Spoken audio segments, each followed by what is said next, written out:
Halo, selamat datang di channel saya. Untuk kalian yang lagi nonton video ini, semoga selalu dalam kondisi sehat dan tetap semangat ya. Oke teman-teman, kali ini saya akan berbagi tips bagaimana cara membuat bootable Windows 10 yang bertipe UEFI dan bisa kalian lakukan sendiri di rumah ya. Jadi ini untuk khusus kalian yang menggunakan sistem operasi Linux. Saat ini memang saya menggunakan Linux ya, jadi ini adalah sistem operasi utama saya karena memang banyak kelebihannya selain gratis dan ini sangat sulit untuk terinfeksi virus teman-teman. Selain itu juga ringan. Dan untuk itu karena ini menjadi daily driver, maka kita harus juga mencari alternatif bagaimana kita juga bisa tetap melakukan aktivitas install ulang Windows ya. Jadi supaya kita tidak tergantung lagi pada Windows pada komputer utama kita. Jadi untuk kalian juga yang menggunakan Linux tapi ingin mencoba untuk menginstal Windows milik komputer orang lain, atau kalian memiliki usaha komputer, kalian bisa menggunakan tips ini. Sebelum saya mulai, silahkan klik subscribe dan nyalakan tombol loncengnya untuk mendukung channel ini berkembang dan akan mendapatkan notifikasi tentang teknologi setiap harinya. Oke, kita mulai saja. Oke, perlu diketahui untuk sistem operasi yang saya gunakan menggunakan Zorin OS yang memiliki basis Ubuntu 20.0. Jadi untuk kalian yang menggunakan kernel dengan tingkat yang lebih tinggi dengan versi yang lebih baru, jadi kalian bisa menggunakan tips ini ya, pastinya support ya. Jadi di sini yang pertama kalian masuk ke terminal dan kalian masuk sudoku, masukkan password kalian. Setelah itu di sini kalian ketikkan uname min r. Di sini untuk mengetahui kernel kalian ya. Dan di sini saya salah, jadi kalian tulisnya ini menggunakan huruf kecil semua. Di situ kernelnya adalah 5.15.0.72. Kalau misalkan kernel kalian di atas ini insya Allah bisa teman-teman ya. Jadi pastikan lebih tinggi atau versi minimal adalah ini.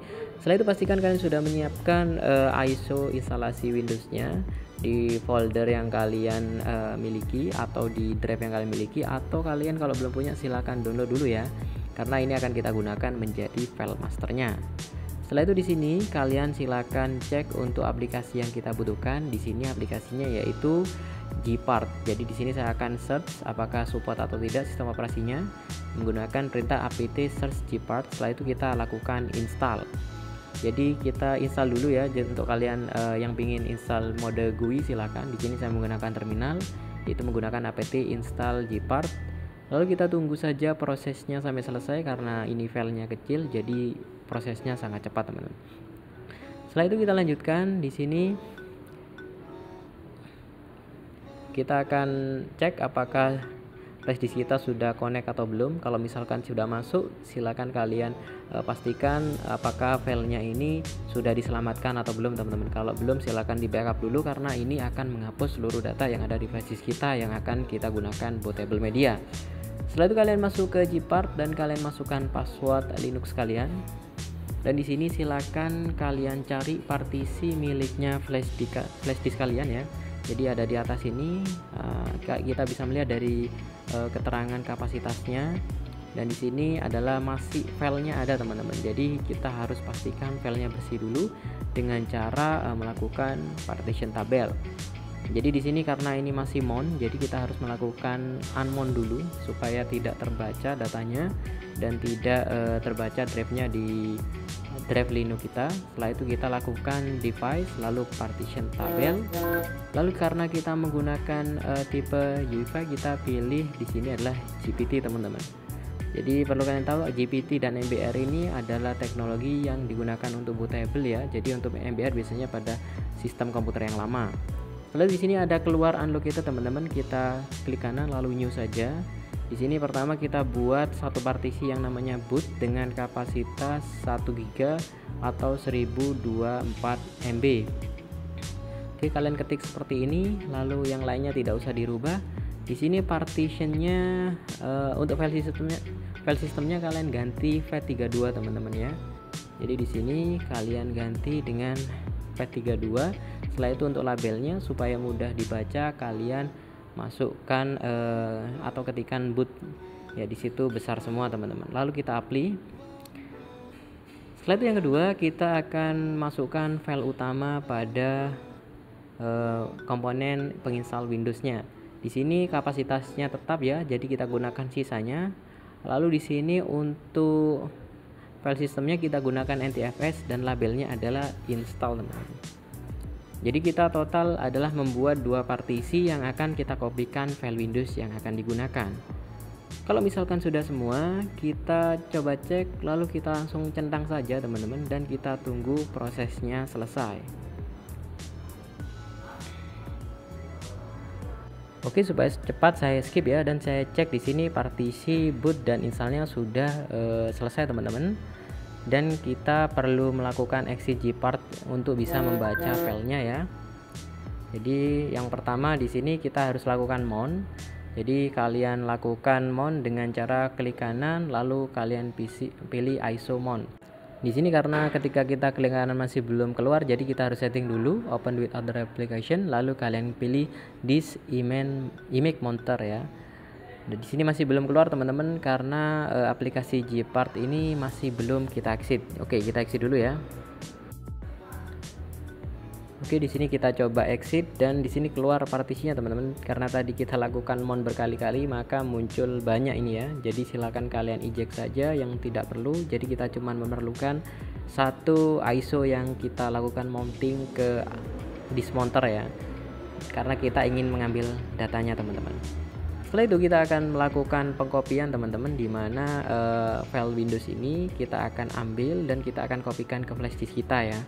Jadi kita akan copy, yang pertama adalah ke directory boot, di mana yang kita masukkan adalah semua file ya selain source.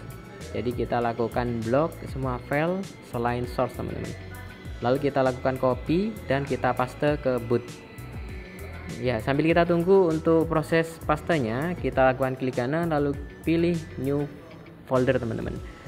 Jadi di sini kalian buat folder sources, lalu kalian create saja, yang dimana isinya adalah satu saja filenya yang ada di source ya, yang akan kita masukkan ke partisi boot ini. Jadi namanya adalah boot.wim ya, boot.wim, sorry. Jadi di sini kita akan lakukan copy, lalu kita pastekan ke source miliknya partisi boot teman-teman. Jadi perlu satu file ini saja. Oke, sudah selesai. Sambil kita tunggu prosesnya, kita kopikan semua file yang ada di sini ini ke directory install teman-teman ya. Jadi bedanya tadi kalau misalkan miliknya boot ini source-nya ini kita pilih beberapa file saja.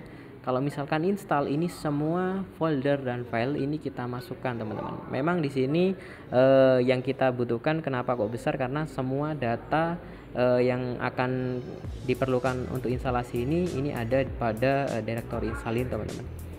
Setelah itu teman-teman kita memerlukan satu file penting, namanya adalah f6 flpy x64 ya. Dimana di sini adalah sebuah driver yang akan kita gunakan untuk membaca drive atau ketika kita terkena masalah ketika instalasi ini harddisk kita tidak terbaca teman-teman. Jadi cara downloadnya kalian silahkan ketikkan seperti ini di Google ya. Lalu kalian bisa mencari pada driver cloud teman-teman. Jadi di sini awalnya memang ada di situs officialnya, tapi ketika saya cari ternyata tidak ada teman-teman, maka kita cari saja filenya pada directory ini. Di sini besarnya cuma 4 MB, kalian download saja sampai selesai, lalu nanti kita akan ikuti langkah-langkahnya. Oke, kalau downloadnya sudah selesai, kalian silakan cek di folder download ya. Lalu kalian ekstrak file yang tadi kita download, yang namanya flpy x64 ini. Lalu kalian lakukan rename teman-teman supaya lebih mudah diingat, yaitu menggunakan nama F6 saja. Setelah itu jangan lupa ini dikopikan ke dua partisi yang sudah kita buat, yaitu ke boot dengan install ya. Jadi kedua partisi ini harus kita kopikan. Jadi jaga-jaga ketika drive atau harddisk kalian tidak terbaca, nanti kalian bisa langsung melakukan proses instalasi dengan deteksi drivernya teman-teman. Setelah copy sudah selesai prosesnya, kita akan coba untuk mengetes apakah flash disk ini sudah bisa digunakan untuk melakukan instalasi Windows 10 ya. Oke, kita akan coba di laptop ini.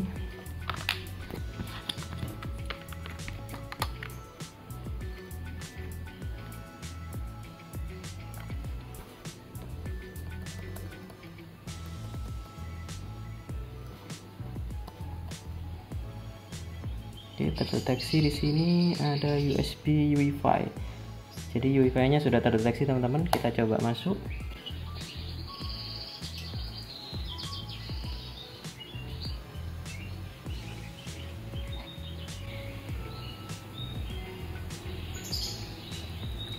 Oke ya, sudah masuk Windows Setup.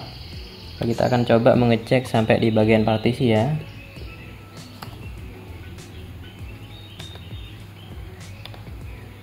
Artinya apa yang sudah kita lakukan teman-teman, ini sudah bisa terbaca dan ini sudah menjadi Windows boot teman-teman ya. Jadi bootable Windows yang bisa kita gunakan untuk install ulang. Sekarang kita akan mencoba mengecek apakah partisinya terbaca atau tidak. Jadi sebenarnya tadinya kalian sudah mencoba mengcopy file yang namanya folder F6. Jadi itu adalah satu file driver yang digunakan supaya laptop yang akan melakukan instalasi ketika dia tidak support, dia bisa menggunakan driver tersebut. Tapi kalau misalkan laptop Anda sudah mendeteksi seperti ini, berarti sudah bisa teman-teman dan siap untuk install teman. Oke teman-teman, saya kira seperti itu. Terima kasih untuk kalian sudah menonton. Semoga kalian sukses ya mencoba cara ini. Untuk kalian suka, silahkan klik like. Untuk kalian yang ingin bertanya, silahkan masukkan ke kolom komentar teman-teman. Terima kasih teman-teman. Sampai jumpa di video selanjutnya.